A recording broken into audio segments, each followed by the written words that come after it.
favorite coordinator, Madam Sukanya, ma'am.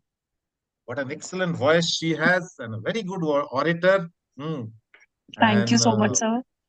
excellent orator. Yes, ma'am, you are there. And people should always be complimented for their good work. That's what I believe. That's what my principle is all about. Okay, today we will be discussing very wonderful topic. In fact, I will say this is what we teachers are all for. We'll be discussing about the effective pedagogy in classrooms. Now, before we go, ma'am, I just want to just request you to enable the chat boxes and just let us find out from our respected teachers what exactly they understand by pedagogy. What do they understand by the word pedagogy? So that we will see, and after that I will discuss everything in detail. But let us first get their ideas, their views. Okay, what they understand about pedagogy. Let's see what is according to them is pedagogy. Okay, so can we have different methods? Okay, that's excellent. Different methods. Subhas sir says different methods. Okay, can we have a few more answers? What exactly do you understand by the term or by the word pedagogy? Some people pronounce it as pedagogy also. Both are same. Can we have some more? Let's see. What do you understand by the term pedagogy?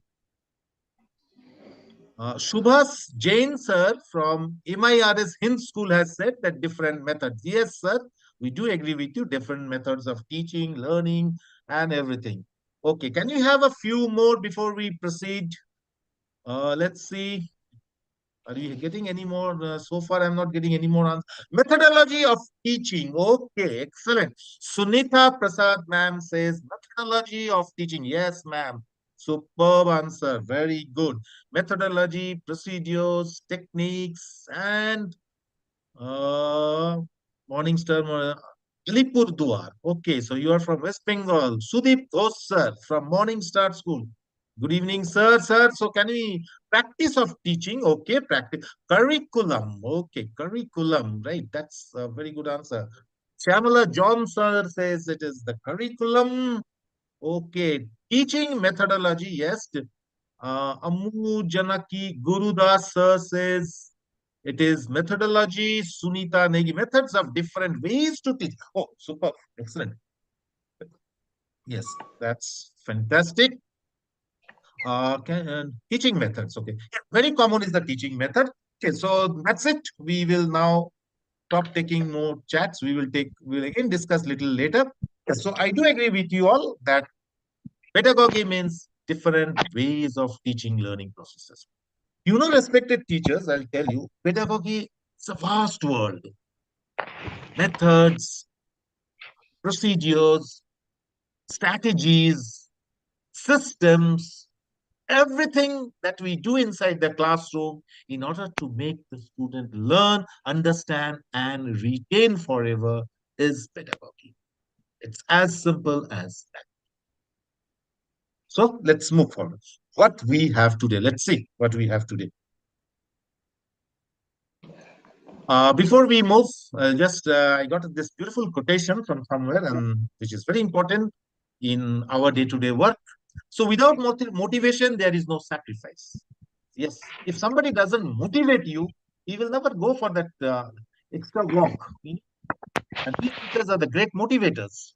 They say that an ordinary teacher teaches, a good teacher, okay, informs, but an extraordinary teacher motivates. And when you motivate, the student doesn't only learn, or students doesn't only learn, they learn, they understand, they get motivated, they come out with new ideas, and the entire society gets changed. Samaj mein parivartan aa jata hai. So that is what and should come from a motivating teacher. So without motivation, there is no sacrifice. Until and unless we don't motivate, our children will not sacrifice. They need to sacrifice. Without sacrifice, there is no discipline. And if you want to be disciplined, you have to sacrifice. And without discipline, there is no success. So in each and every step, we need to sacrifice, we need to be disciplined, and then only we will become successful. So this is something that I came across today, and I felt that I should share it with you all. क्या? Okay, once again, we'll give special tribute to Alvin Toffler. In 1970, he wrote a book called Future Shock. I discussed about this, but again, we'll have a little bit discussion. He said in that book that the illiterate of the 21st century will not be those who cannot read and write, but those who cannot learn, unlearn, and relearn. So the dynamics of the world is changing. We just cannot remain with that same classical methods. Okay, with due respect to the classics, we will always give respect to the classics. We have to move with the new ideas and new thoughts. So something that we learn, maybe we have to seize it for a certain period of time, and we have to go for something different. Or maybe the same thing will be taken in a different way. That's what they say in English. That there's a saying in English which says that change with a change, or else the change will change you. So we need to change. Very important. So what we will see today? See, we will see teaching strategy, which is getting tremendous prominence among teachers. And it is entitled as Smart Teachers Make Smart Schools. It's a teaching strategy. It's a method or a set of methods are there taken together where you can achieve your goals that you create for yourself, for your students. Each and every teacher who teaches in the school has a goal. And we don't have only one goal, we have several goals. And how to achieve those goals? Goals will be yours, but how to achieve those goals? In order to make yourself a smart teacher, we will see that. All teachers are smart, no doubt about it, but there is something very special about it. And so we will see smart teachers make smart school, and we will also see examples of good practices in teaching and learning, which is definitely a part of our pedagogy, or it is pedagogy. So let us see smart teachers make smart schools.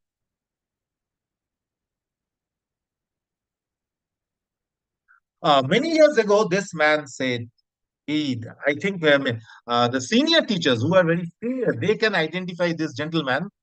Sukanya ma'am, I don't know whether you can identify him or not, but I am sure those who were born uh, before 70s, they may recognize this gentleman. He was. Can anybody recognize? Can I get an answer from the chat box? Anybody can recognize this gentleman whose photo we are just now seeing?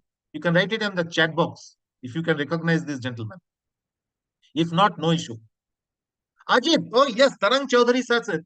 Ajit, yes, Ajit Kumar, old villain, old villain. Yeah, he was a hero also. He was a character actor. He was a villain. Lion, great. Congratulations, Aditi Ghosh ma'am says Lion. Oh yes, one of his famous dialogue was Lion. Definitely. Thank you, everybody. Uh, Actually, this man, he was very famous for his this one-liners or two-liners or one words or two words. And one of his very famous this one-liner was "Smart boy." In many films, if you see those old movies, you will find that he used these two words, "Smart boy," and it was like it was an iconic dialogue monologue. I will say it was an iconic monologue during those days. Many times I heard my father saying this, or my grandfather also to a certain extent used to say. In my school, some of the teachers also used to talk with that same tone that Ajit sir used to use. Smart boy. So, what is so great about smart? Okay. Respected teachers, honestly, you tell me, how do you feel if someone addresses you as a smart man or a lady, or in your school, your students tell you that you are a smart teacher? Please let us have it in the chat box. How do you feel when somebody addresses you as a smart boy, smart person, as a smart teacher? If your students tell you, "Oh, ma'am, today you are looking pretty smart." Ah, great. Yes, Sumita madam says, great. Yes, definitely. Proud, wonderful. Uh, Ma'am, you are looking pretty smart. Or, sir, you are looking pretty smart in this blazer today because the winter is now coming. Or proud, yes. Great. We feel great. Boost our confidence. Wonderful. These are the words I was looking for. Sharda Varga Talu madam says, Boost our confidence. Yes, it definitely boosts our confidence. True, true, true. Thank you. Updated. Oh my goodness. Aditi Ghosh, Madam says you get updated when somebody tells you you are a smart person. Excellent, ma'am. And your this answer updated also has a deep inner meaning. We will discuss about it. That is what our discussions are. Thank you, Aditi ma'am, for that excellent one word answer from you. Updated. Okay, we'll move forward. We'll move forward. Yes. If someone addresses us as a smart man or a smart lady, or if our test students do, we do feel proud, we feel great, we get a lot of confidence, something different definitely happens. And suppose if your spouse tells you, honey, you look pretty smart today, how do you feel? Once again, chat boxes. Let us see. Yes, sirs. If madam in the morning, when you come out for school, if she tells you, or she just says, you look pretty smart, honey, how do you feel? Cool. On top of the word, romantic. Wonderful. Sharda madam says, I feel romantic. Oh, yes. Wow. Wow. Yes, yes. Overwhelmed. Excellent. Excellent. Overwhelmed. Shamla sir says, overwhelmed. Yes.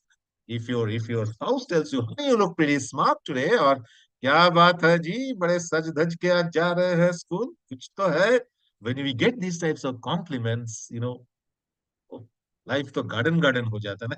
Elegant. Swapna madam says we feel elegant. Husband, something fishy.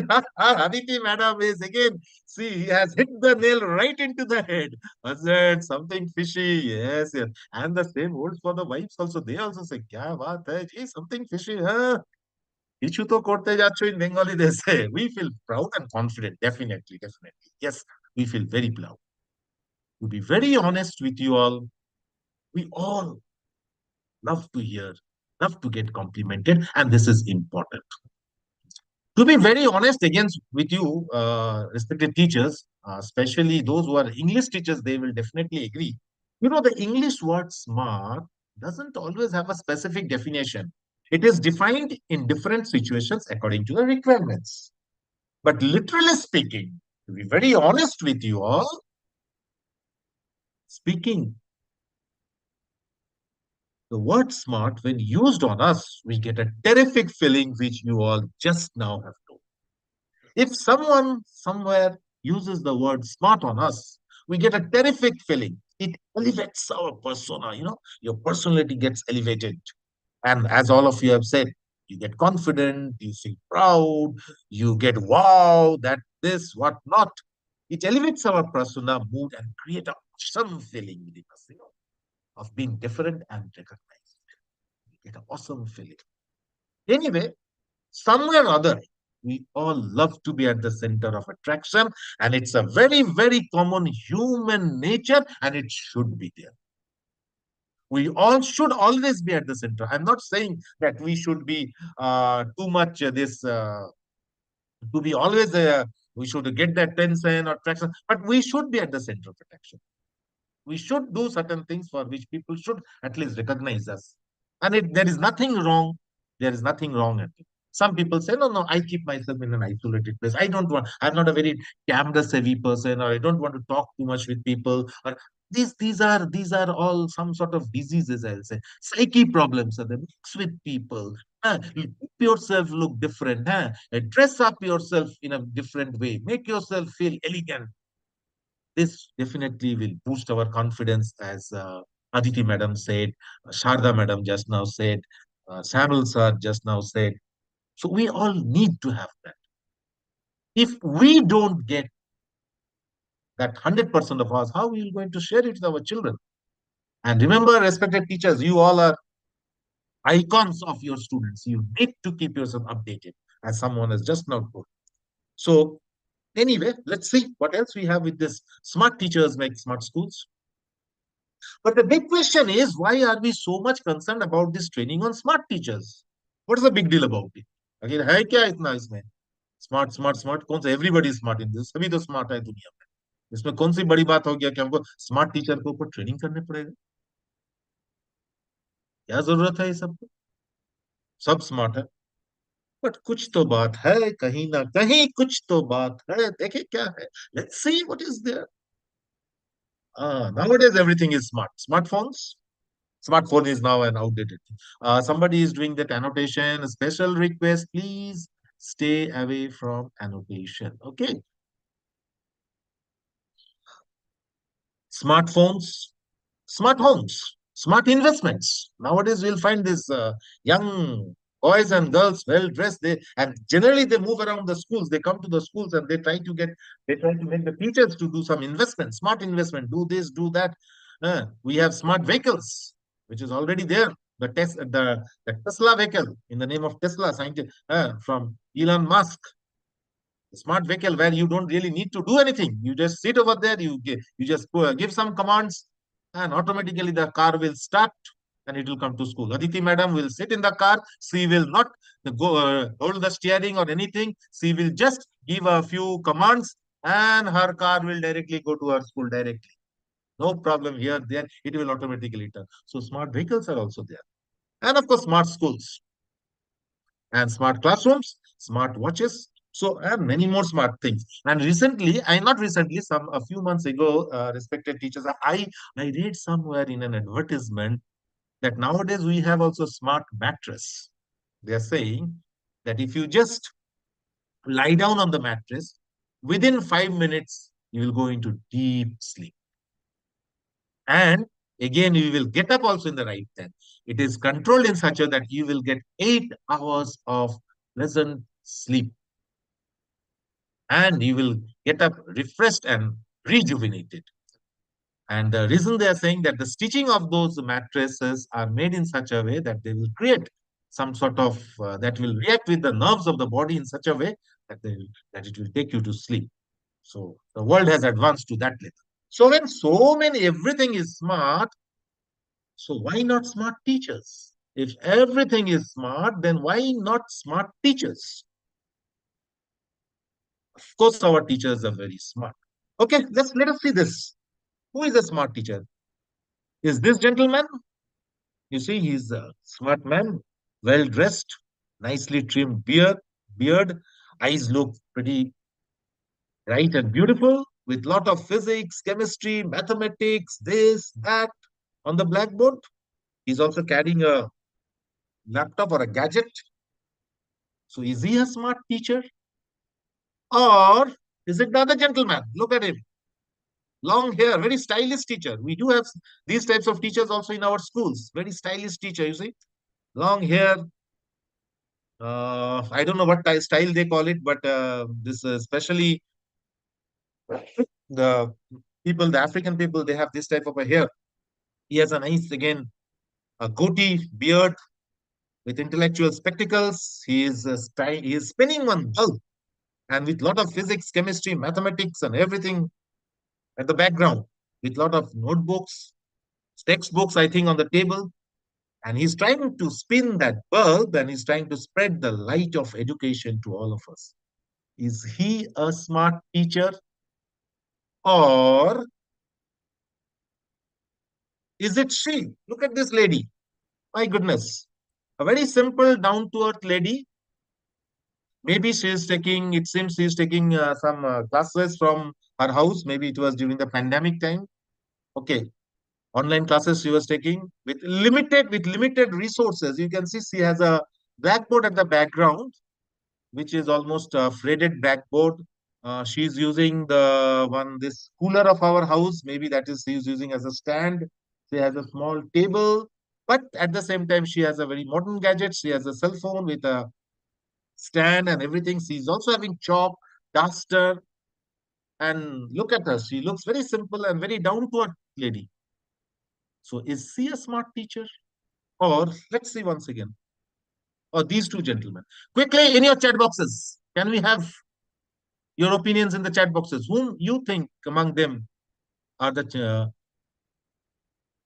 lady? Okay, lady. One, two. Two teachers are saying the lady. Deepa madam is saying the lady is a smart teacher. Manju madam is saying lady is a smart teacher.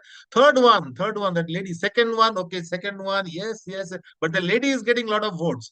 They are all smart in their own ways. Ah, definitely. Sudhana madam, Neki madam said they are all smart.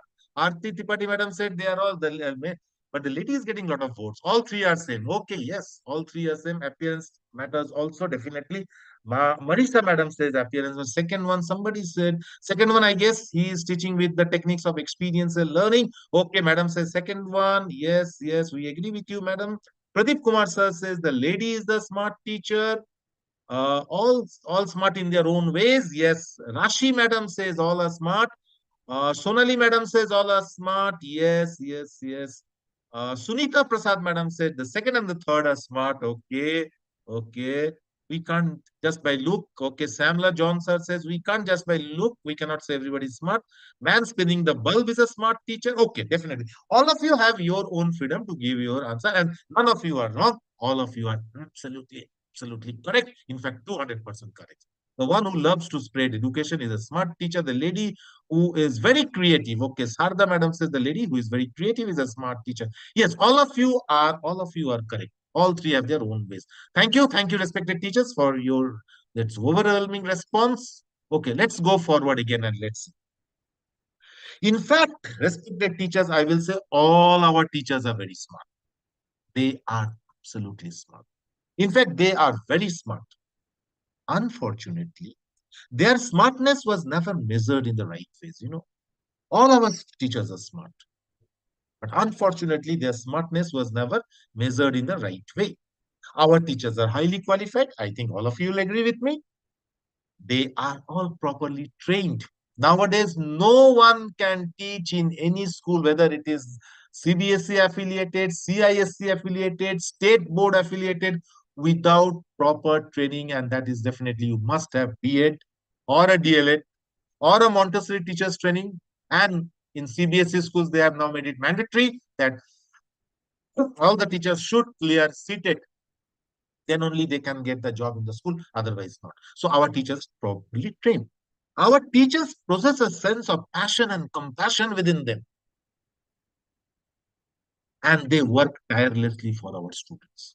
So our teachers are highly qualified, they are properly trained, they possess a sense of passion and compassion. Even after reaching their house from school, within 1 hour to 2 hours, teachers again start thinking about the students only. Teachers only start about thinking what they will do tomorrow. Teachers start thinking about that following other children who could not understand today's class properly. I have to make them understand again tomorrow. Is what passion is. That is what the compassion is. If and that is what our teachers are having. And that's why they are teachers, and that's why they have been teaching in the schools for such a long period of time. Otherwise, within 7 days, they would have asked, leave the school. They work tirelessly. Then why discussion on these smart teachers? Why we are discussing on smart teachers? Before we answer the previous question, why we are discussing, let us see what the new national education policy holds for us. Because somewhere over there, we may get the answer to this question, why this training for smart teachers or why this module is here for smart teachers. Let us quickly, we'll have a quick look at, all of you know NEP. I had a discussion over here, a lot of discussion, but quickly we will have, within these 7 points, the entire NEP will be in our fingertips. First of all, according the aim of NEP 2020 is what? There is a paradigm shift in teaching learning process in schools. There's a paradigm, complete shift. Old classical days are slowly, slowly going away. The focus shifts from rote learning to deeper understanding, conceptual learning, competitive based learning, learning for remembering, learning for retention, learning just not to pass the examination. From content based to competency based learning, it's not just okay, somehow mug up and jug up and finish it off. No, let get the idea, apply the idea, be competitive in the world. So that at each and every situation, not only passing examinations or cracking a IIT examination, IIT JEE mains exam or a NET exam, it's not for that. It is for getting the complete knowledge and idea so that with that, life can move forward. In fact, respected teachers, I'll tell you one thing. I think in the first program when I did with NEP 20, I discussed with you. I will again tell you this thing. If you deeply focus and read the principles and the guidance of NEP 2020, you will find it talks more about employment rather than give employees. It talks about how to give employment. It's like that. Skill education discussion, flexible education, so that the learning should continue in the best possible way. And it is what we need. Even if somebody wants to start business or wants to start something by gaining the skills, there also he needs to be competent enough to face the competency with the neighboring person. That is what NEP 2020 actually talks about. If you deeply uh, look into this, focuses on building 21st century skills, more subject choices. We have nowadays a lot of subjects that we are getting. It's not that only if you want to study science, well, these are there. You whether you like it, whether you don't like it, you have to study. That will not be there anymore. If somebody is very good in physics, at the same time, he or she loves writing poetry, they along with physics, they can also study creative writing in English or whichever language they want. That is also applicable because learning for loving has to be taken. There should be love into it, otherwise it will not work. Emphasis on skill education. Just now I was discussing, and making assessments a critical input rather than an outcome of teaching learning processes. Previously, what you used to do? Okay, we used to teach the children for a certain period of time. We used to conduct an examination. We used to correct the papers. We used to have a PTM. Okay, we used to tell the parents, okay, this is what your child has scored. Okay, he may not know these things. That's why this score is there. Now the question is why he doesn't know that. Don't criticize him, but find out what is that which is missing within the child for which, if on the same question paper within same teaching hours, if one child is able to score 70 while the other is not able to score that much, maybe there can be differences of 20, 10, 15, but why it is not going in that way? So let us find out what is wrong with the child and let us analyze that child properly. So this is what NEP 2020 thinks about. And in order to be an NEP 2020 enabled child, a teacher, if one has to move with this new ideas and new thinkings, one needs to be a smart teacher. Smart, then what is this? To be an NEP 2020 enabled teacher, one needs to be a smart teacher. Smart, what is this then? SMART is actually an acronym. SMART is an acronym, and here we have Swami Vivekananda's photograph, one of the greatest son of the soil. One of the greatest son of the soil. According to him, all good acts tend to make us pure and perfect. So, we teachers, if we are thinking of doing some good acts, they will definitely be pure and they will be perfect. So, SMART is an acronym, mnemonic acronym. I'll say it's a mnemonic acronym. S stands for specific, M for measurable, A for achievable, R for realistic, and T for time bound. I think many of you may have gone through this acronym. Some of you may have got a little bit of training on this also, but today we will discuss it in detail because this is one of the most upcoming teaching strategies that will help you to achieve your goals. Origin. In one of my previous trainings, I don't know whether I have told you or not, but it is very important that whenever we discuss something, we should always discuss the origin, the starting. We should discuss about a little bit of history and geography of something, which will always give us a solid platform to move forward. So, what is the origin of the acronym SMART? How it came? Why it is so popular? Why it is getting the popularity nowadays? The acronym SMART was first used in November 1981. That's what the research we have done, and we've got this. That in 1991, the acronym SMART was first used. And three internationally famous management gurus were involved in framing it. They were George T. Doran, Peter Drucker, and Robert S. Rubin. George T. Doran, Peter Drucker, and Robert S. Rubin, these three famous management gurus of US, they first came out with this acronym SMART. In fact, they say that somewhere in the late 70s, there was some sort of a recession in US. Yeah, US economy is very suddenly everything will rise, then again they will fall. Again they will do some research and do something to bring it back. So like that, okay. So some there they say that some sort of problem was there, and then these famous people were asked by the B schools across the okay, they were asked to come out with something so that the economy can again boost up. So this was predominantly used by the B schools. Okay, the business schools, what were now in our country we call them as the management schools. Okay, nowadays we are also calling them as B schools, business schools, not B graded schools, by the way. Please don't make that mistake. But, in 2001, when Bloom's taxonomy was revised. Okay, when Bloom's taxonomy was, we had a great discussion about revised Bloom's taxonomy and Bloom's taxonomy when we were discussing on the other day on a particular topic. It is believed that the acronym SMART was used seriously for facilitating education. So the acronym SMART came into the educational world very seriously from 2001 onwards. Before that also it was used, but maybe not that much in the education world. And I will tell you, when I used to take trainings at different institutes like NCRT and CBSE was giving us trainings, and from it, this smart goals, that smart teachers, these things were discussed, but never they were discussed in detail.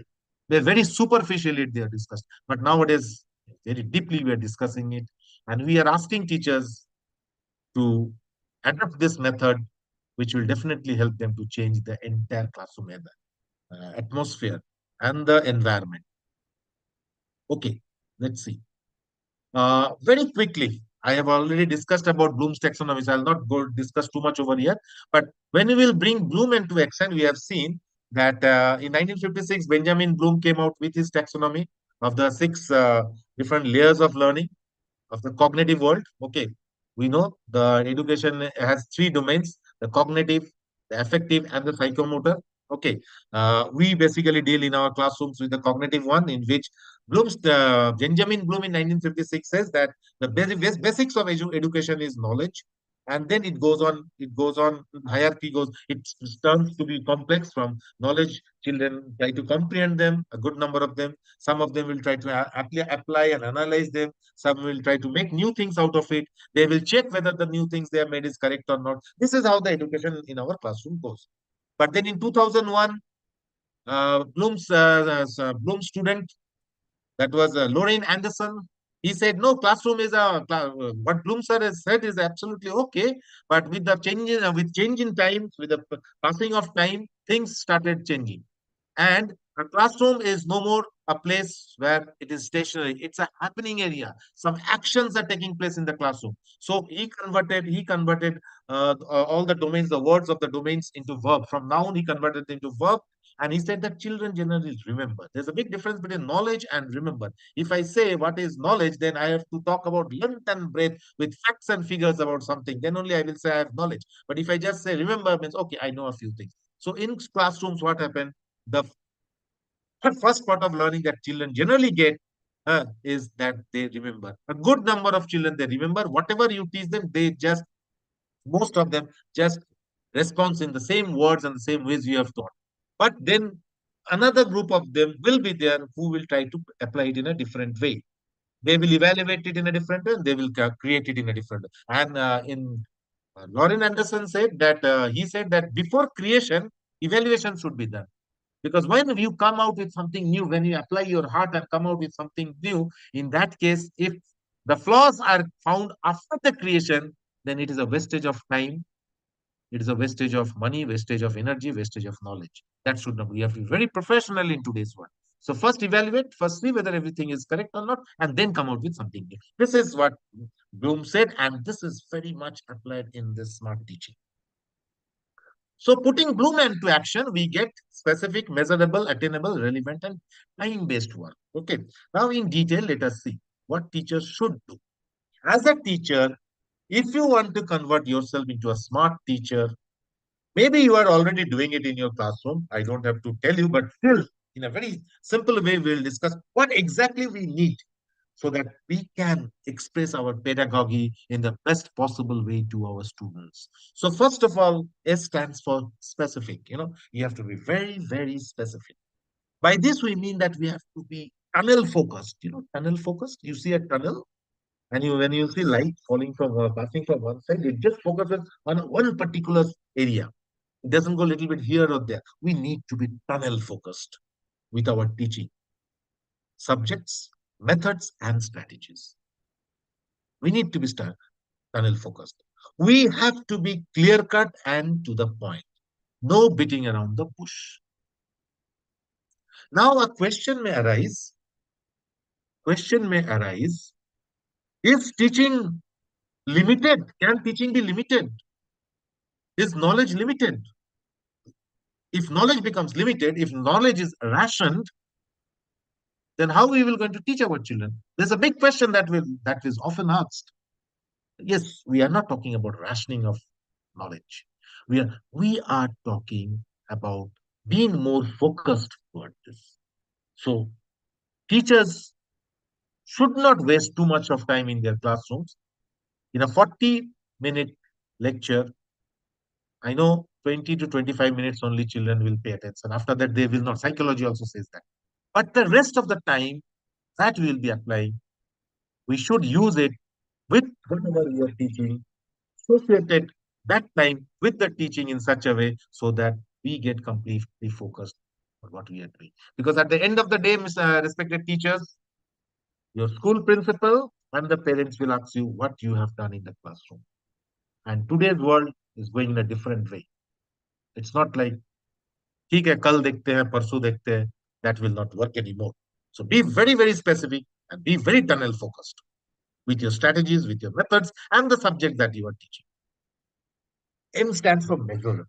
What is this?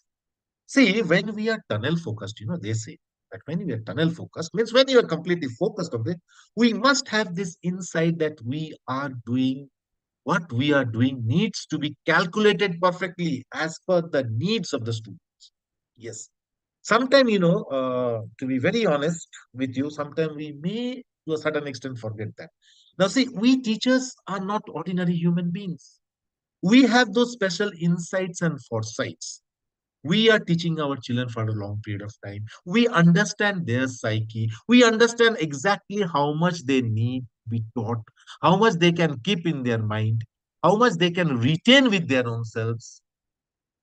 And that is the foremost work of a teacher to find out. One who can measure exactly what is required is a smart, is a great teacher. It needs a lot of hard work. It needs a lot of insight, a lot of foresight. If you see the NCRT textbook, respected teachers, you will find, with due respect to all textbooks, you see the textbooks, how they are written. They are written keeping in mind that catching capacity of the students, how much their brain can take. According to that, you will see the class 1 book, the class 2 book is little more difficult. The class 3 book is little more difficult. I was in NCRT for 7 to 10 days for a training on this health and wellness in schools. And you'll not believe me how professional these scientists and research people are, and these great professors and the teachers are there in the NCRT campus, Aurobindo Mark. I will say in the educational world, this is that world is a completely dedicated world, and they are completely focusing on one work on and on. So we teachers need to measure exactly how much our students needs. Students, whatever we are sharing with our students are measurable or not. This will help us to track our progress on what we are doing as teachers and for what students. See, once you can measure exactly how much your student is requires, one or two child prodigies will always be there in a classroom. That's a different story altogether. But we have to focus on the major students who are in the process of learning. So we will focus how much they can exactly take. And on the basis of that, we will move forward and we will understand that yes, progress is going on. So one of the great qualities of the teacher is to measure his or her classroom to give exactly what is required. It's like the doctor giving the exact dosage of medicine. If it is more, it may become toxic. If it is less, its efficacy will not be there. Its curing effect will not be there. So we have to move in that, and that's what smart teachers are all about. Studies have shown that if one progresses, then it helps to stay focused and targets are achieved. Learning becomes result oriented. Yes. No, when results come, when you progress, when you get this compliment. Why in the beginning I was talking about this complimenting people? And if your principal compliments you, if your head of the department compliments you and tells you that you are progressing in the right way, you are going, then the teachers, we get more focused. And when you focus, our targets are achieved. Learning becomes result oriented. School becomes wonderful. The teacher himself, herself becomes an icon for the school. And that's what you all are. Just 1 minute, I will see. I can see some information are there in the chat box. Just 1 minute, I will take before we move forward. Uh, no, we don't have any right now. I don't have any chats. Okay, we'll move forward. So that is important.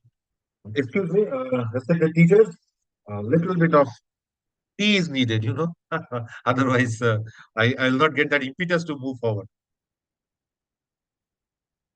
You also can have a little bit of tea with you all. Okay, there is no such formalities or rules. We can relax and we can learn because this learning with relaxation will help us to learn more. So M stands for measurable, A stands for achievable. Okay, fine. You have measured everything. You have the quality to measure. But how much you'll be able to achieve? That also is required, no? So the insights and foresights of teachers are essential cognitive tools. These are again mind tools for the teachers, which with a true positive and perfect approach should be maintained within the classroom to achieve the goal. You can measure, you are specific, you are very much focused, you know exactly what to do, you know how much to give. But at the same time, you also have to find out that okay, whatever I am measuring, shall I be able to achieve that or not? If I'm able to achieve it, it's fantastic. And there the teachers work again come. So the insights and foresights of teachers. In the beginning, also I told you that we teachers have some unique qualities within ourselves. That's why we are teachers. It's not everybody's cup of tea to teach. So I am also drinking a cup of tea. And it's not everybody's cup of tea. Teaching is not everybody's cup of tea. Only a handful people, great people across the globe, are able to give perfect result to this particular vocation. So that is helping the students to get exactly what they need from the teacher. Thus, hard labor of the mind applied for student is achievable. So we should have that insight and foresight. Now, these are the ways. Okay, targets will be yours, goals you will set, you will complete them. Okay, that is helping the students to get exactly what they need. So once you are able to measure everything. Once you know that okay, I now after measurement, what will come? The achievement. Whether I'll be able to achieve it or not. If I'm able to achieve it, means great. And that's what my most important part of the work will be also there. R stands for realistic. Whatever we teach must be meaningful, viable, and fine-tuned. You can ask, sir, what we are not doing all these things in the classroom. Definitely you are doing in all these things in the classroom. This is just a reminder. All of you are teaching excellent. You are doing great job. But this is just a reminder that yes, so whatever we teach must be meaningful, they should be viable and fine-tuned. Tuning so that exactly students will get what they need. And all of you have seen this also. Students will be interactive. will ask questions when they will find relevant and interesting contents as well as inputs from teachers. It's a normal thing. If a teacher is giving exactly what the students need and they love to get all those things, then I will tell you, respected teachers, that classroom will become a very, very interactive classroom. It will become a happening classroom in the school, and principal will never complain that there is noise from that classroom, because there is no noise from that. The discussions, the sound of those discussions are actually ideological discussions coming out from there. So let the classroom be interactive. Let the students ask you question. If you are able to give the answer on spot, well and good, fantastic, super. If you are not able to give at that particular time, no problem. Tell the student, look, son, or look, daughter, right now I am not having the answer with me, but I promise you within 12 hours I'll give you. I promise you within 24 hours I'll give you. And please make it a point to give them. There's no harm if you tell I don't know right at this moment.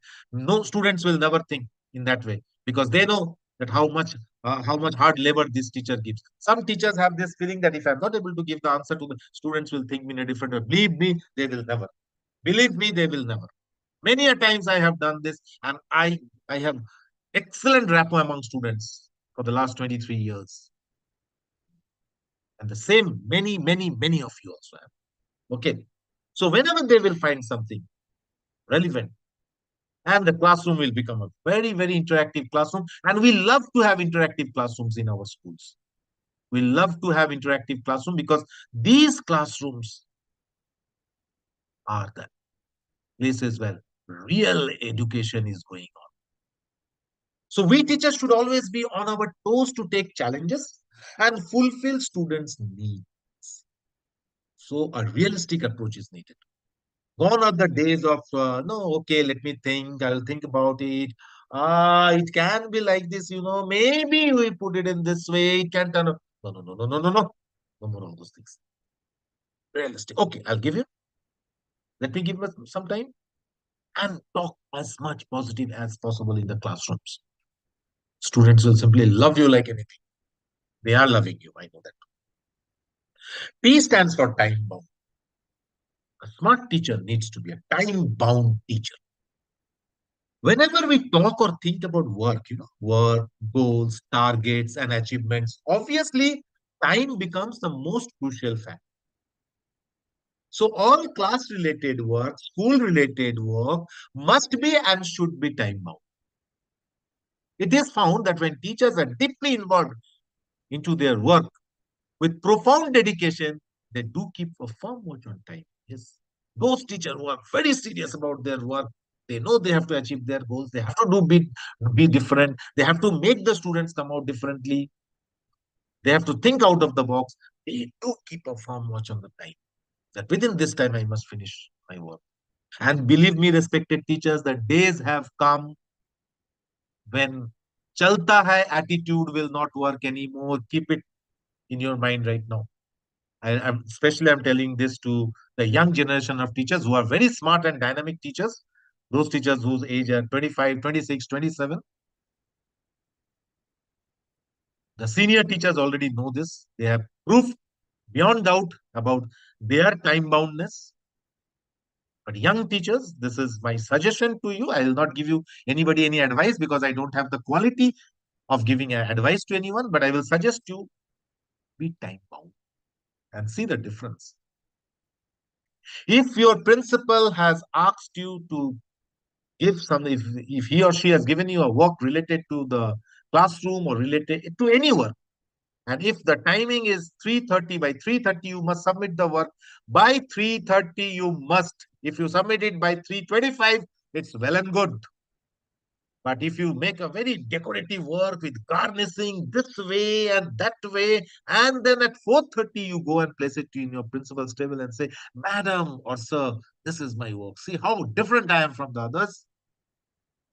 Respected teachers, I'll tell you, your work will not be taken.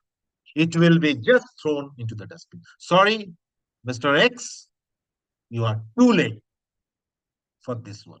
Time is coming like that. It is. It has already started. But I will say it started 5 to 7 years ago. Maybe before that. Maybe not in that way. But now it is becoming very serious.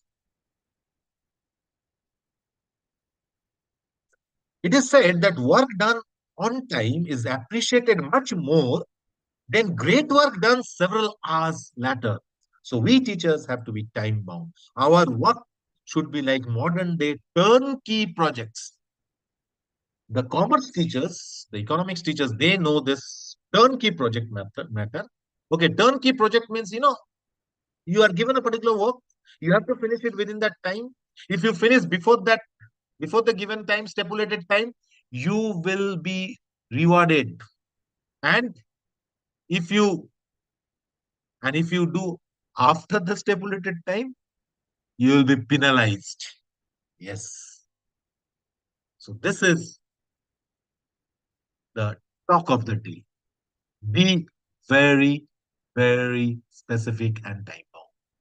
So finally, what we come to know is this, that so if we teachers follow and practice these 5 steps regularly with improvement day by day, then we will be called smart teachers.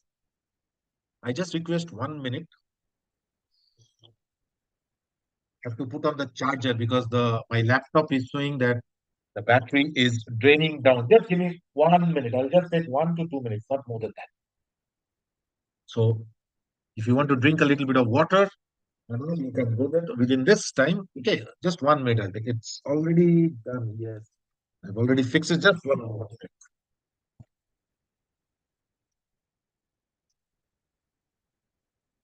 Yes. Okay, so we are back.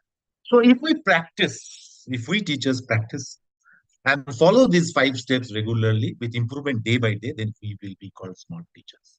Now, these are actually when you set a goal, when you want to make something different, you want your teaching to be different.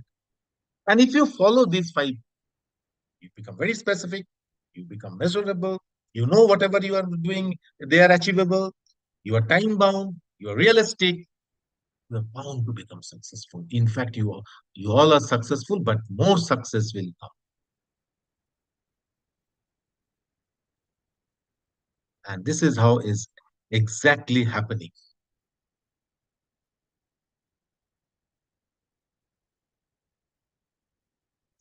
Okay, let's see more. Basic requirements of a smart teacher. See, these are the qualities, these are the ways that you do. But what are the other things that you need to do? What are the other qualities, the requirements you need, and to maintain that smartness of yours? If a teacher is seriously interested to convert himself or herself into a smart teacher, then a very strong mentality needs to be developed. Yes. Again, it's not everybody's cup of tea.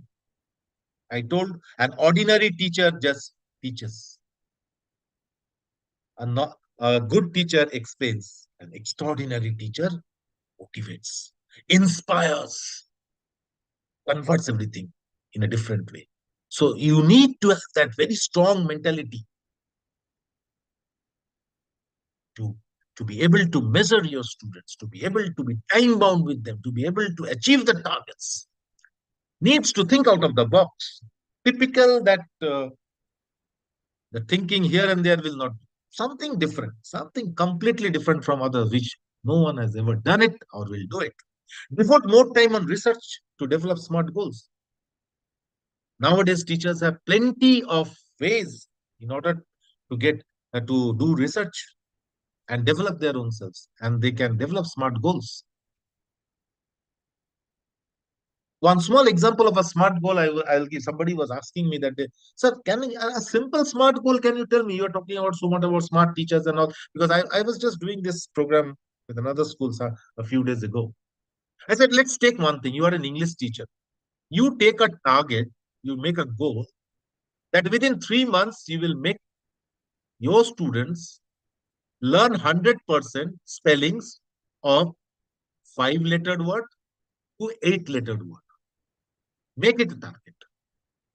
Set a target. It's not that you have to make them mug all the. You just have to apply certain techniques by which they will know where to use A, where to use E, where to use U, where to use EF, where to use S. These are the fundamentals of spelling. You make a target, you set the target, and make sure that all the children will learn it, and they will seldom they will make mistake. I'm not saying that you will be 100% successful. All the 40 students of your class may not be able to give all the spellings correct all the time, but at least if they seldom make a spelling mistake here and there, that is negligible. Set that target.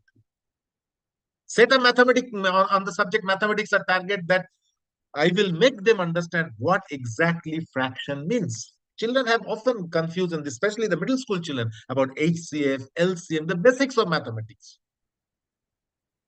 And they say, yes, we can do that. So this is how we make smart goals, and we become smart teachers. Nurture best practices for sustained student learning. See, learning in the beginning, I don't know whether I did tell you or not. Actually, just quickly, we will see the first part of this where smart teachers make a smart schools. It's a unique approach towards good teaching, better learning, and best retaining. So our main, if our teaching is good, learning will always be better. And if learning is better, retaining will turn out to be the best. And that is what we are actually doing all these things for. So finally, if we have that mentality, that strong mentality within ourselves, if we nurture best practices for in the schools, a sustained student learning will take place. Learning should not be just here and there.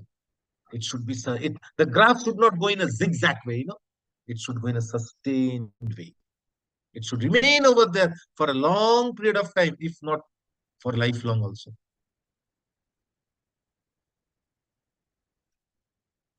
Binit Srivastav, madam, thank you. Everybody is very much interested about the link. Okay, you will get. Yes, this is for cyber security. Okay, sorry, that's a different thing. Some of them, many of them can.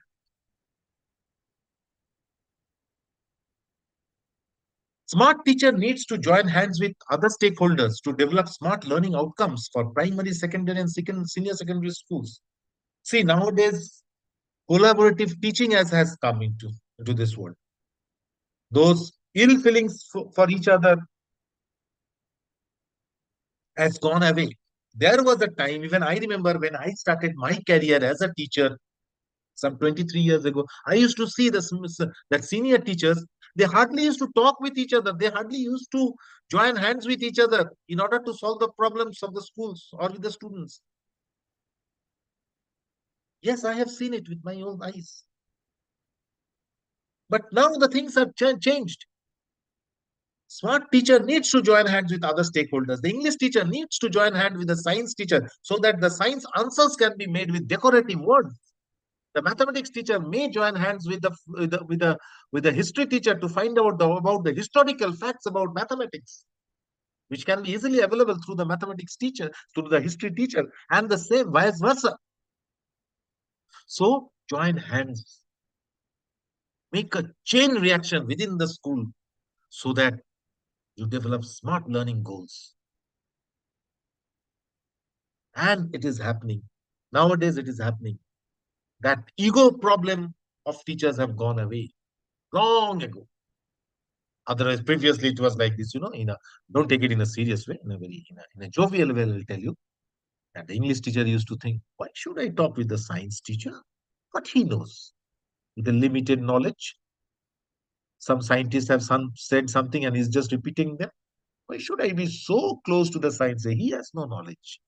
And the science man used to say, why should I talk with the literature people? What is their life all about? It's only in ifs and buts. We only think in either yes or no. I mean, these types of feelings used to be there once upon a time. I don't know whether you have ever encountered, but it is like that.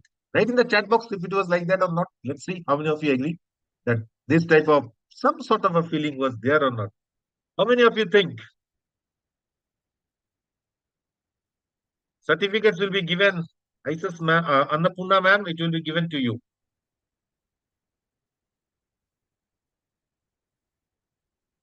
So can I get where did you ever came across these types of this thing? that this feeling. Yes, yes, yes. Ha, ha, ha. Karamjit sir, Karamjit Kaur madam. True, yes, man. It was like that. Yes, yes, yes. Why should I talk with the English teacher? Why should I? Huh? What he knows? His life is only in ifs and buts. He's science teacher. Ah, yes, yes, yes, correct, correct, correct, correct. Yes, ma'am. PGT teachers doesn't think TGT teachers do not know much. Oh, yes, Alka, ma'am, Alka Rosario, ma'am. It's like, yes, ma'am, I agree with you. When I started my career, the first few days in the schools, the way I was ragged by my senior teachers, oh my goodness. I was not even allowed to sit in the staff room. They used to tell me, hey, go sit in that corner. Don't sit over here. But then with the passage of time, everything changes. But it is like that. Let's forget about all those things. Let's forget about all this. Let's join hands together because at the end of the day, it is student learning. Now, make sure that the smart education aligns with the school's vision and mission. You have a vision. The school has a vision. You have a vision. Try to make sure that both align with each other. Then only the school will move forward. Smart teachers should also align with what that is given by the Department of Education, government, CBSE, CISE, state board, whatever rules, regulations are. Whatever we teach, we must also never forget the rules given by government because that's where everything comes from. We are talking about NEP 2020. So many rules, regulations are coming. NCF is coming. So whatever we will teach, we have to be in line with them, or else how we will go forward. So that is also important, isn't it? Na? So if we are able to do all these things, I am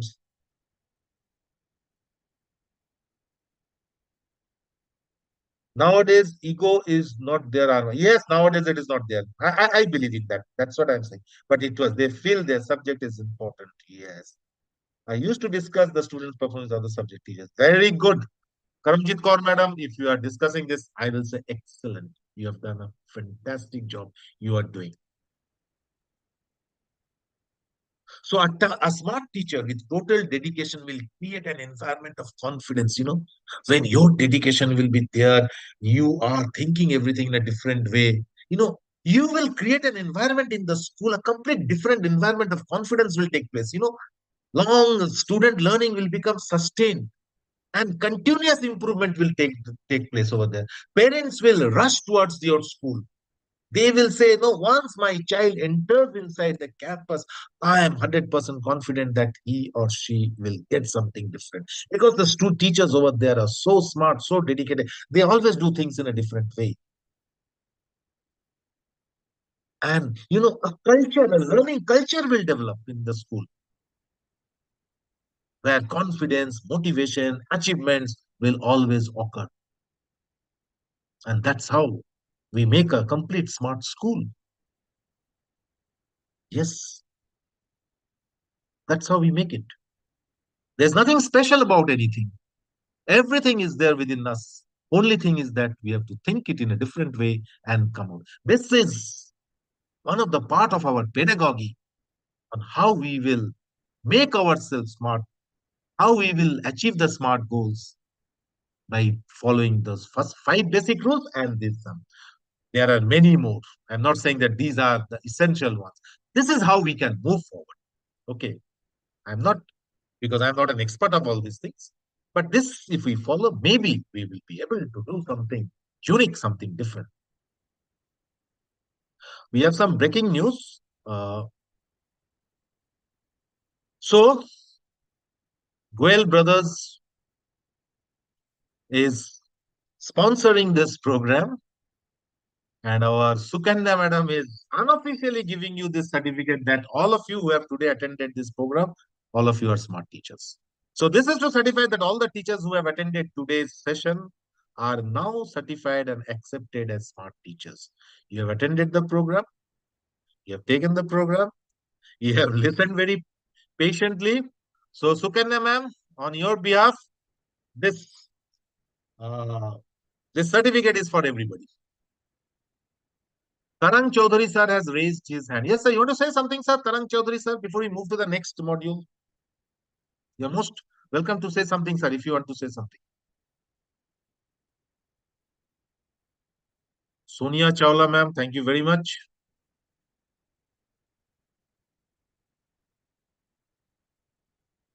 We have some excellent messages coming from the teachers.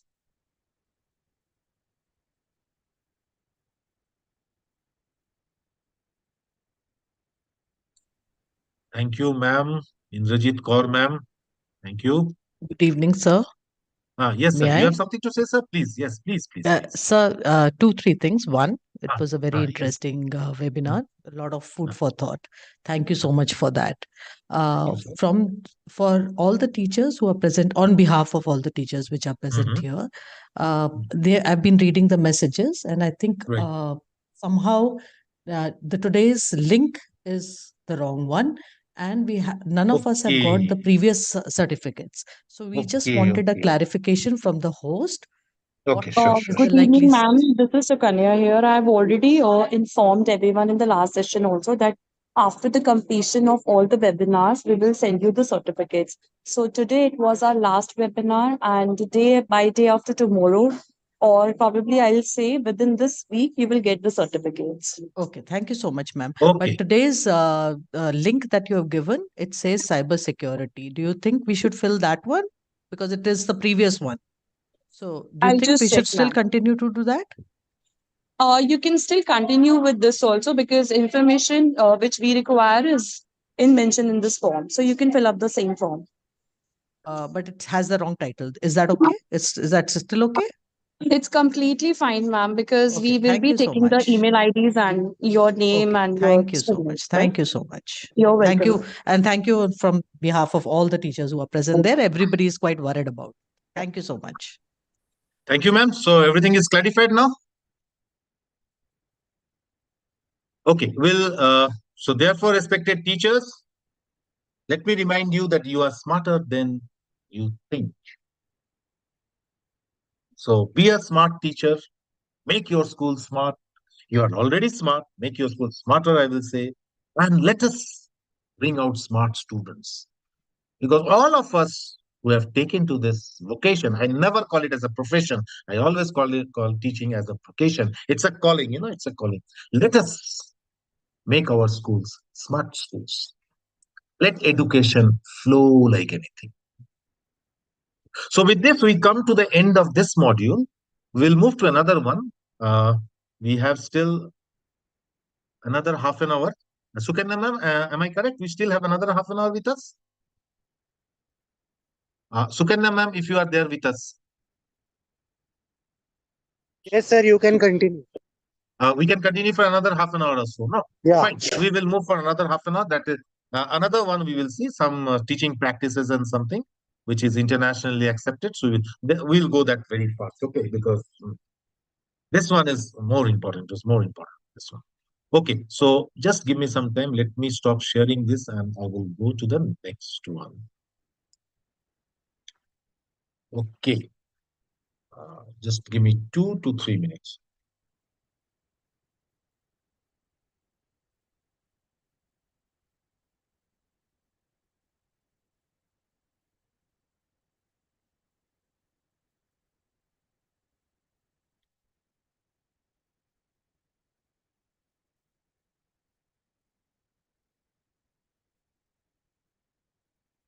We'll see something again called this is no, this is like an international information we have right now with us for EU for education for you or whatever you say education framework examples of practices in teaching and learning some of the good practices that we can adopt. Again, let me remind you, there's nothing special about it. Okay, the same thing you are doing in the classrooms, but a little refining here and little refining there. That's all. Otherwise, there's nothing much to be talked about it. So let us quickly start it because we don't have too much of time on this, but very quickly we will see. Uh, First thing is they're saying that research-based education is now the need of the day. Research-based education is a student-centered form. Okay, active education, practical approaches, methods, processes, results, particularly recent researches are important. Lot of research is going on with the curriculum, uh, largely designed inquiry-based activities are going on. Teachers are keeping the divisions of their role between teachers, students to a minimum so that we become more of a facilitators right? Rather than teachers. We try to supervise as much as possible. We try to mentor our students if they want to do early career research, like what we discussed in Bloom's taxonomy and all. They are expected to become young professionals in future also, and we want to make them. If you see our NEP 2020, we talk more about professionalism, more about skills and giving employment rather than become making employees. So all these things are basically available when research-based education is. When that's why we in fact our teachers, if you see the way you teach in the schools and the way the children learn, directly or indirectly, some special research work you are always doing. The teacher himself or herself is an artist, which I always say. And that artistic work which comes out from you, that is what your research is. That is what you are taking a practical approach towards your working. Now, research-based education's examples related to learning approaches are what? Inquiry-based learning. Let the student in that part, just now I told you that there should be interactive classrooms. There should be happening classrooms where teachers and students should interact with each other. Inquiry-based learning. Let the student ask you. Let the student ask. It should never be a monologuous classroom. It should always be a dialogue. Problem-based learning. Wherever problem, try to let's solve them. Research led to research tutored activities. Small research work the students are doing. Experiencing the research cycle. Term-based learning. Flipped classrooms. Peer assessment of students' work, which is very common nowadays in our schools. We give them some assessment. We let the children, we just divide them among themselves and we shall share among yourself and start finding out what is wrong and what is right. Well, I'll better say not wrong or right. What is missing and what needs to be added. That will be much more of a positive approach. Students' preparation of micro research works, case studies, these we need to do, This is what pedagogy is. That is what we need to do. We have to make project seminars, journal clubs we are having, classroom discussions in small groups, big groups, micro teaching, think and pair share, buzz groups. Sometimes buzz groups is a lot of, uh, not noise, but discussions in a different way. And I particularly give a lot of value to case studies because these case studies are the ones, if you see CBSE nowadays, we give us questions on case-based questions. So instead of staying in that world of mugging and jugging the definitions, let us go for application of those definitions. I have told my teachers, make questions where the application of that definition is needed. I'm not bothered about whether they know the definition by heart or not. They will understand, make it in a different way.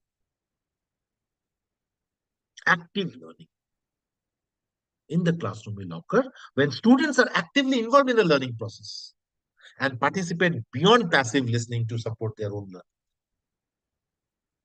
Completely the teacher is talking and those days are gone.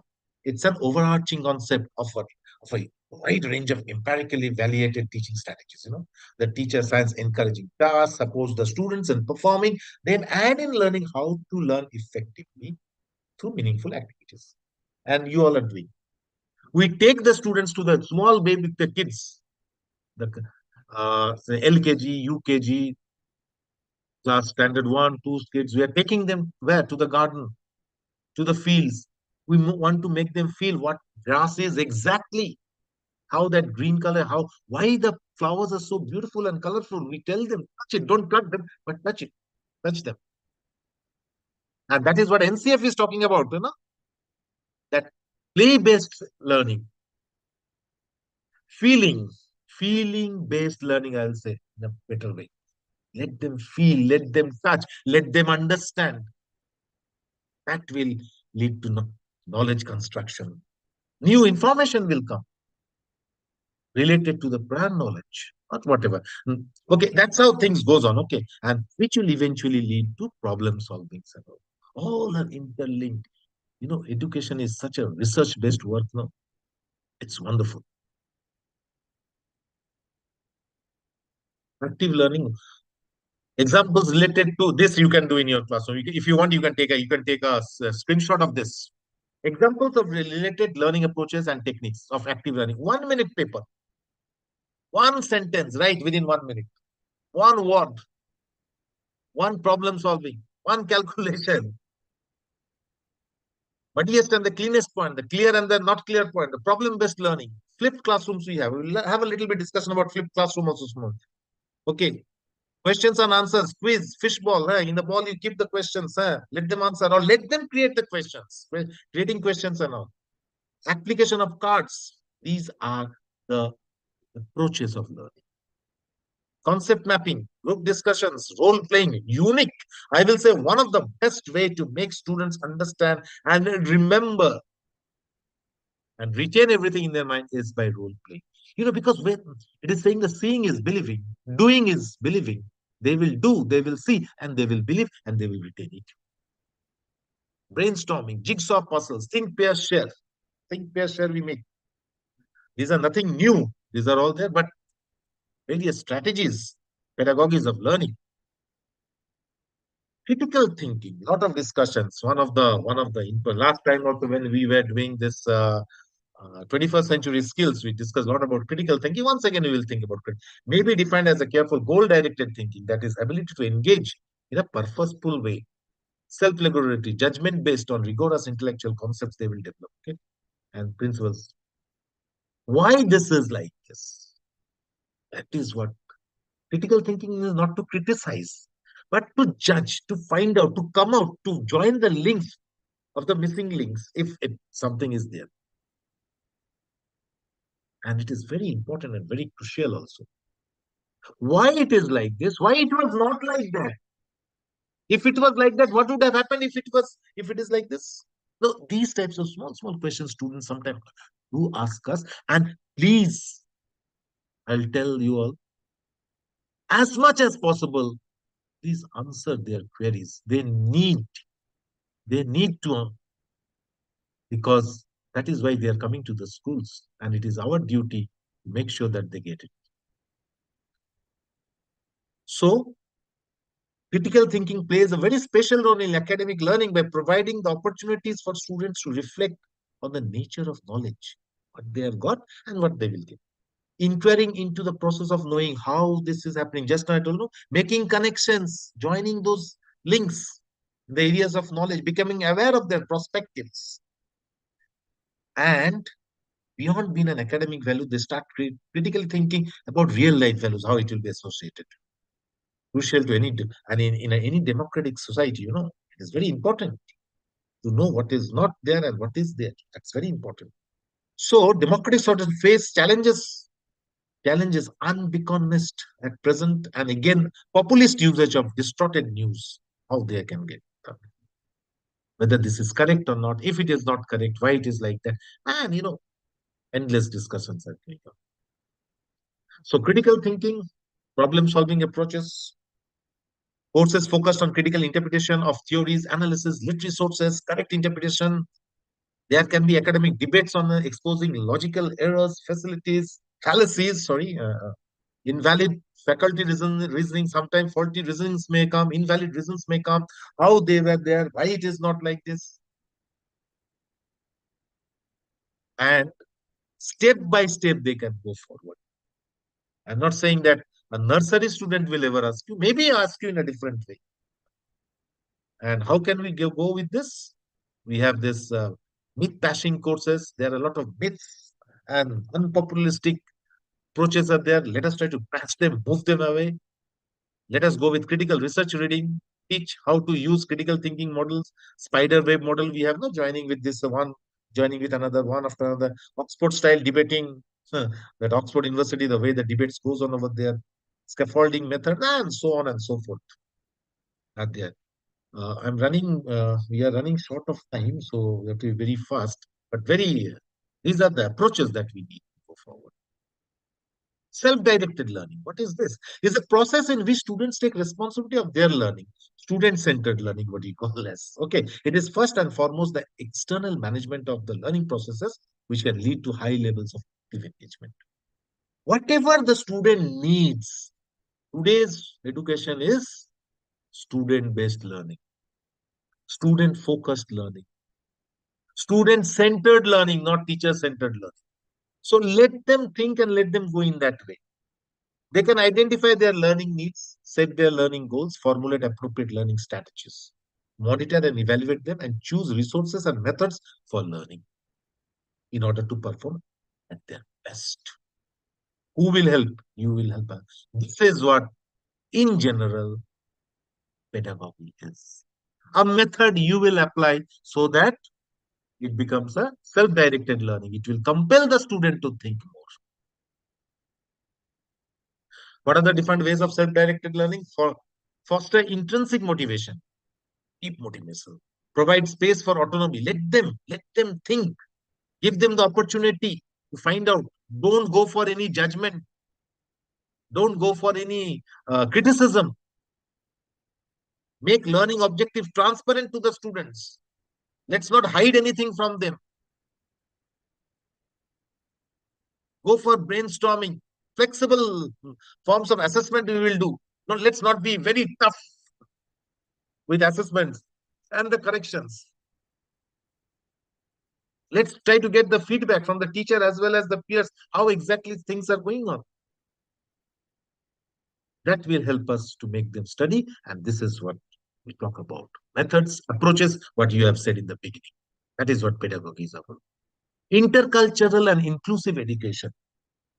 Intercultural refers to a set of educational strategies developed to assist teachers in responding to many issues created by the rapidly changing demographies of their students. Yes, we have students from different classes, coming from different areas, from different geographical areas, different areas of society, the environment, thinking, upbringing. All these may not be the same. And we have to face those challenging situations with the children. But at the same time, it helps us to inculcate that intercultural learning into them, make them understand. A few things that sometimes I hear from the students, unfortunately, in a public forum, I cannot disclose, but definitely I will write through messages if you all be in touch with me. What type of questions students ask sometimes, related to religion, related to caste, creed, and so many things. I'm not supposed to discuss all this over here right now. If we ever get a chance, definitely. And that's very important. It should be discussed because their simple mind is getting brainwashed by somewhere or other. So, values, beliefs, and perspectives, it involves fostering an inclusive climate. Everybody should be there. Okay, that's what we are believing in. And I'll tell you, intercultural and inclusive education, this pedagogy that we are following, and we are doing, it's very, very challenging. It's such a key issue. We have children coming from different backgrounds. We have children with different physical formities. Lot of emotions are attached, and we have to be very, very flexible. We have to be very, very transparent when you go for all these things. And intercultural teaching approaches include not only knowledge about the histories, cultures, and contributions of diverse groups, but also effective competence such as self-reflection, change of perspective, flexibility, openness, how to tolerate with behavioral skills. The list is endless. Very touchy area, very, very touchy area. One needs to walk stealthily when each and every step that you will take in the classroom has to be very, very, very careful. You have to. With ethnic backgrounds, intercultural, inclusive education thus empowers all students to attain their maximum potential they will get. But we have to be very, very careful. And it's a very, very challenge as learners to become socially cognized and dynamic people in local, national, international situations. Once we want to make them come at to this level, our approaches has to be different. Highly challenging one. And NEP 2020 is focusing a lot on inclusive education. Page number 32, I think. I'm not very sure about it, but where a lot of discussions are there about this. So what you need to do, critical readings that include various perspectives. We have to talk about choosing the content that reflects a range of races, ethnicities, and all, and you have to discuss everything in detail. Okay, encouraging students to share experiences of their background, explanatory projects, educational challenges needs to be learning in intercultural terms, experiential learning component, and customized course sets we have to make according to the customized courses to be made according to the region, according to the place, according to the geographical and social and economic conditions of the areas. Designing assessments, rubrics collectively, yeah, regular records should be maintained. Creative and reflective journals should be created or brought for the students to read them. And flipped classroom, I was telling you about flipped classrooms. Flipped, I think many of you know this. There's nothing much about it. Flipped or inverted classroom is a pedagogical approach that reverses the traditional learning environment. Okay, the normal that is the teacher coming and talking. It's not like that. The acquisition phase takes place outside the classroom with students using online tools, videos, e-learning platforms, etc. So technology is applied over this. Students work through theoretical background themselves, activating knowledge and comprehension with some additional tasks. Okay, so we use in very simple way, we use technology as well as the teacher is also present. The face-to-face situation will be used for more discursive formats to reach for the domains of application, analysis, synthesis, evaluation. All this will be discussed in the class. It is like we are giving them an open area. The domain is large and huge and big and long. Excellent way of teaching is to flip classroom. Freedom is to be given. But then, it is always not possible in our schools to get, but we need to do them. We need to do them. Peer assessment. Uh, this is something that needs to be taken in the classrooms to be done. It provides a structured learning process for students to, and once the students try to have their own friends within themselves, that's something unique. We teachers we will do according to our ways, but they will do according to their ways, and that will also help us to learn exactly what is there. Uh, so peer assessment or peer reviews provides the structured learning process for students to critique and provide feedback to each other on their work. It helps students to develop lifelong skills in assessing and providing feedback to others, and also equips them with skills to self-assess and improve their own work. Because of shortage of time, we cannot show you this video, but it will be recorded. Madam can send it to you. Okay. Case studies. In the beginning also I told that case studies are now the call of the day. Case studies are stories that use as teaching tool to show the application of a theory or concept to real situation. This is what CBSE also means. This is what is internationally been taken. Dependent on the goal, they are meant to fulfill cases that can be fact-driven and deductive. So case studies needs to be discussed because where the complete idea of the theory can be applied in form of application. Various disciplines have employed case studies, including humanities, social sciences, engineering, law, business, simple case studies. John was riding a bicycle. Suddenly, something happened. He fell down, and the chain of the bicycle got detached from the two sprockets. Why John is not able to ride the bicycle anymore? Explain by reading from this story. These types of questions are. So there the students can discuss, okay, the chain was one which was helping the cycle to run forward. The two sprockets were joining. One was helping the other wheel to move forward. Now, so that is what we need to tell our students. And many more are like that. Classroom discussions in small groups, big groups, you make it. This is what is genuine pedagogy. A classroom discussion is a sustained exchange between and among the students and their teachers, with the purpose of developing students' capability of skills, expanding the students' understanding, sharing their ideas, and so on and so forth. General clubs, we can have a way of teaching the students, where recent articles in academic literature, what is happening, what are the different ways by which we can learn, what new things are coming. according to the need of the student. Okay, now journal clubs, it's a very high concept learning. It's not for everybody's matter, but then for the high school students and all, we can have all this. Think, pair, share is always one of the best way of learning. Students work individually on an active learning assignment, a formative assessment activities such as 1 minute paper. Okay, quick think, give the answer immediately, ask a question and return back the question in a different way, so on and so forth. Inquiry based learning refers to a range of strategies used to promote learning to students.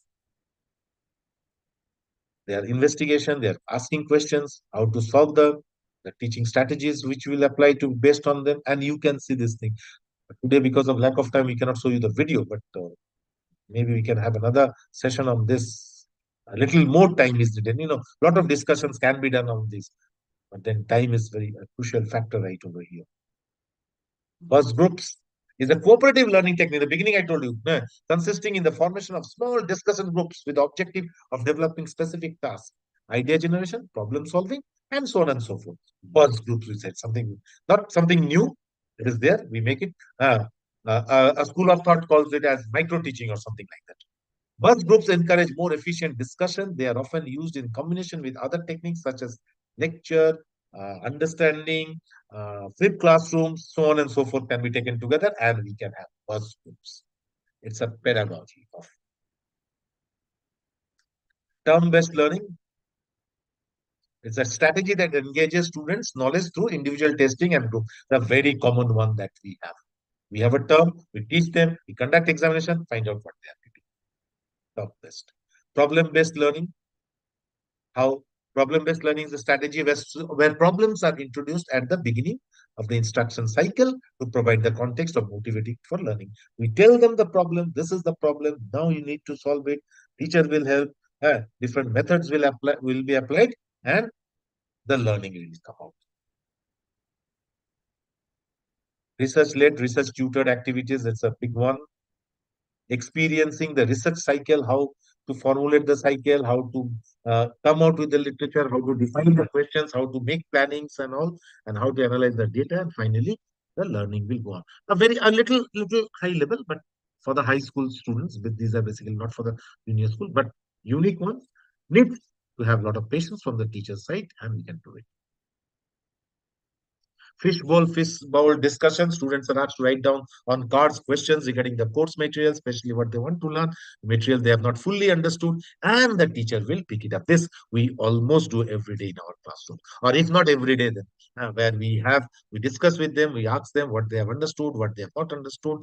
They can give us more ideas and all. So this is another way, another pedagogy. Fishbowl discussions. Jigsaw puzzles and all these things we create so that students can easily understand and their brain will work over here. They can work in an organized way, an expert way. Okay. 1 minute paper, one of my favorite. I'll always say 1 minute or 2 minute paper is a short paper that students individually complete in a minute, under 5 minutes, in a response to a specific question if they are asked, and they can give it. Generally, orally we used to ask them, now we ask them to write.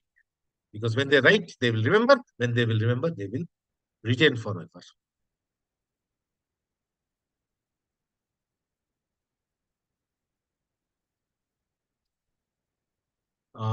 These papers, these minute papers provide students opportunities to reflect on the course content and to summarize information and identify what they have not understand.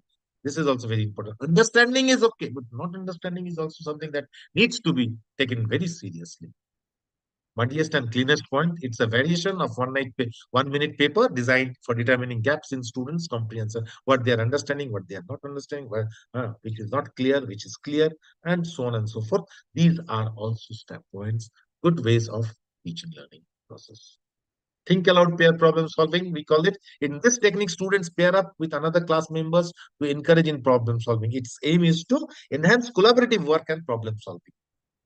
Students actively engage in the learning process by identifying relevant information and applying it in the solution of a problem. It's almost like, again, a peer discussion, okay, with a different name, and they will answer it loudly also. Academic debates, there's a very high level questioning, pair assumptions, Okay, I'm not going detail in this because logical errors, fallacies, and faculty reasoning are also important. These are a bit higher part, but can be discussed also.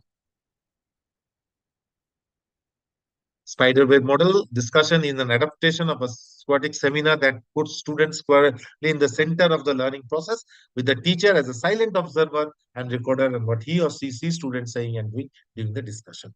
Super fun. Okay, if you can do it, that's excellent. Synergistic term oriented practice spider web, that is why we call it as Oxford style debating.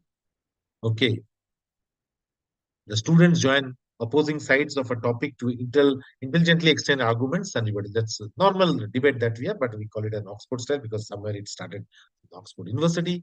Uh, and the criteria for judging will be evidence, delivery, interpretation, and rebuttal. And through this, learning will take place. Through this, that confidence of talking will come out. Scaffolding methods, various methods are there where we find out. Experiential learning, one of the best nowadays we are doing. Experiential learning is an engaged learning process where students learn by doing. As simple as that. Let them let them go to the market. Often tell the parents, take them to the market. Let them see how the person is weighing. If they can help, how the shopkeepers are weighing the things that we buy, whether the vegetables or food materials or whatever, and that will help them to learn. Student study groups, where problem-based learning, project-based learning, term-based learning can be done. Student-student relationship needs to be. This is also a part of our pedagogy, where create, we have to create that situation, where student-student relationship will develop, which is nowadays not that much good, to be very honest with you. And students have opportunities to learn from another, from various experiences, perspectives, and all. To be very honest, respected teacher, this is something that needs little more time for discussion. A lot of videos and lot of things can be done. I will request Goyal Brothers once again to give us a time, little bit time, so that we can have a total discussion on this. A little extra time. Okay, maybe 2 hours or something like that, a little more than that, so that we can have a complete total discussion. Superficially, I have discussed, but everything, whatever we have discussed, are there in our day-to-day learning. This is what effective pedagogy is all about. Okay, so with this, we come to the end of this discussion. I think definitely some ideas you definitely have received, and many more we will receive as the days to come. With this, I will stop sharing this. Uh, if uh, if you have anything to say, if you want to discuss anything, you are most welcome. Uh, uh, and please let me know what more can be done to make these training programs more effective. Okay. Of course, you all are congratulating me. That is good. It's always good to hear all this. But at the same time, please do tell or do write to me. I think all of you by now have my phone number and everything. If not, I will once again share it with you so that you can write to me, and you can tell me that okay, these are the things that needs to be done more, and definitely we will try to bring the best.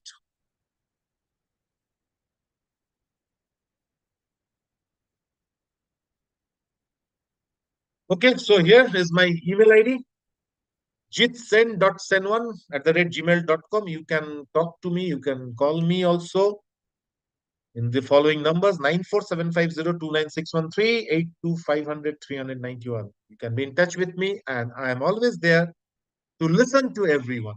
I love learning from all of you. So many good messages, and those in the chat box you all gave. Arpita madam, Vinita madams, Samuel sir, and I cannot recollect everybody's name right now, but let me see. And all of you have given beautiful answers. You are so active, so much dedicated, and all.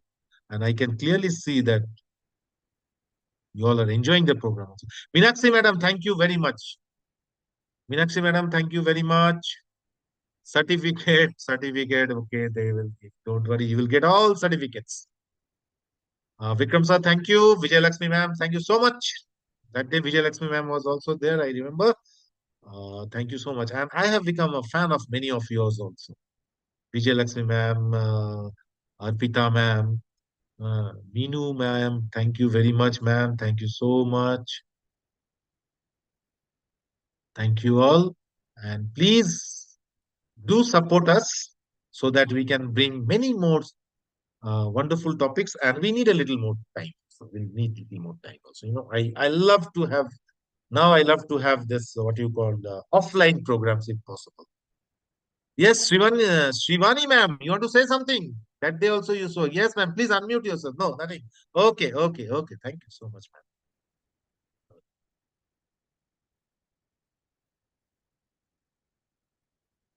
Anybody else has anything to say? If somebody wants to say something, you are most welcome. Please do say. Sheila Shekhar ma'am, thank you very much, ma'am. Thank you. Tarang Chaudhary sir. Sir, are you from Goyal Brothers? Tarang sir? Prabjit Kaur, thank you, ma'am. Thank you so much.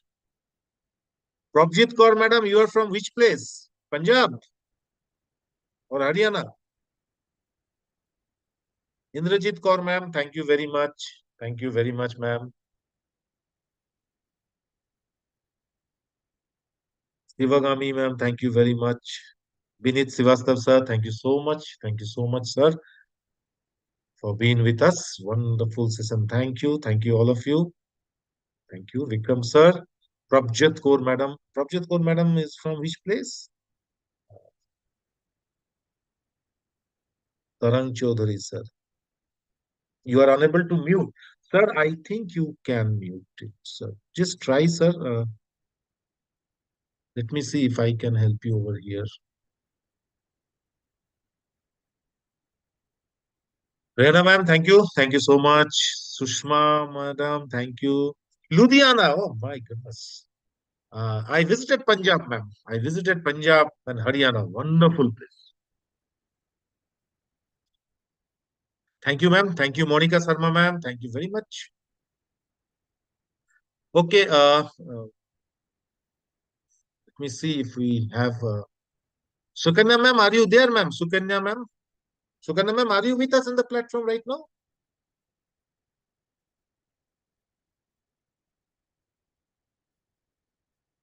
Minu Bayas, ma'am, is with us. Okay.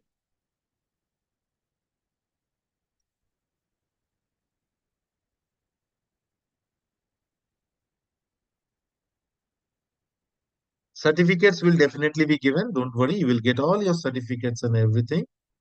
Okay. So don't worry about certificates. Certificates are coming on the way. Huh. Sonia Chawla, ma'am, thank you so much. Monica Sarma, ma'am, what is not responding, madam? Or what is not responding? My voice or the links or something like that?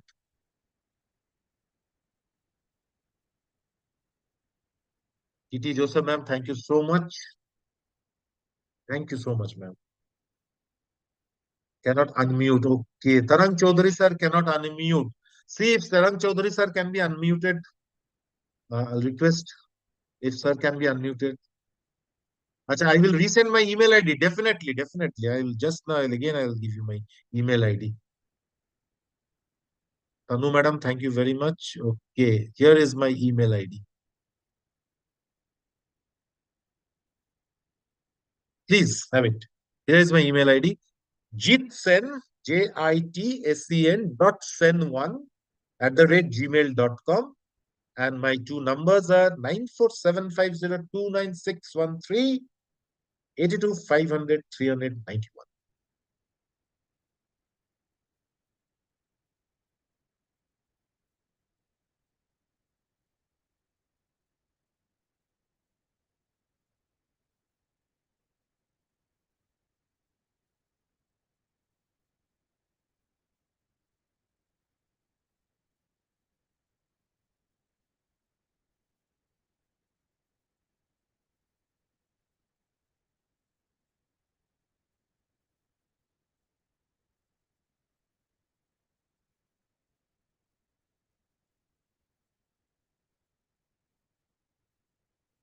Anil Paliwal sir, thank you very much. Panjalingam sir. Yes, Panjalingam sir has become a good friend of mine. We have exchanged a lot of ideas with each other. Panjalingam sir, good evening, sir. Manakam, sir. Sir will say he knows only one Tamil word, Manakam. Isn't it, no? Panjalingam, sir. No, sir, I can speak a little bit of Tamil also. When I was in Pondicherry, I learned the language. Oh my goodness. Raman madam saying, making you passionate for the. Oh, definitely, ma'am. I'd love to make each one of you very passionate about learning.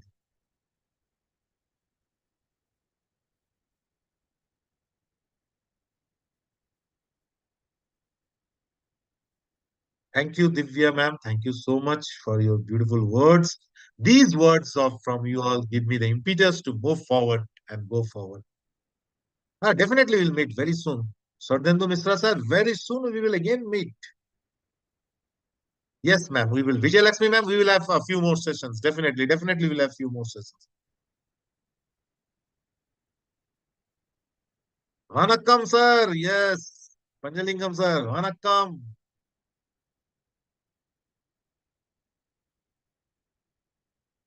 Yes, definitely. Prabjot ma'am, very soon we will have a few more interesting sessions. Okay, definitely. Okay, uh, somebody has raised hand. I don't know who, but see if the respected person can be given the opportunity to talk. Okay, so we will close over here. Ma'am,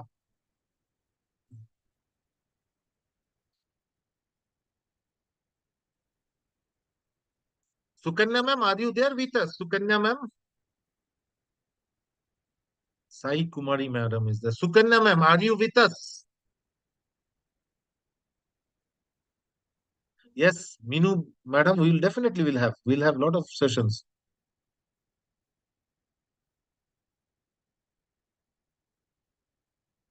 Okay, so with this, we come to the end of today's program. I will take leave from you all now. Wish you all happy upcoming days, happy teaching days, and enjoy life. Take care of yourself. You are very much valuable for your students. Winter season is coming. I think in North it has already started. Uh, in the eastern part and the southern part, it will take some more time to come. Do take care of your health. Make sure you take your food at the right time. Teachers need to be very healthy, strong, because we are our students' heroes, icons. We just can't afford to be sick. Of course, we have to be sometime, but let's keep ourselves fit and fine. With this, we'll call it a day. Thank you. Good night and see you soon.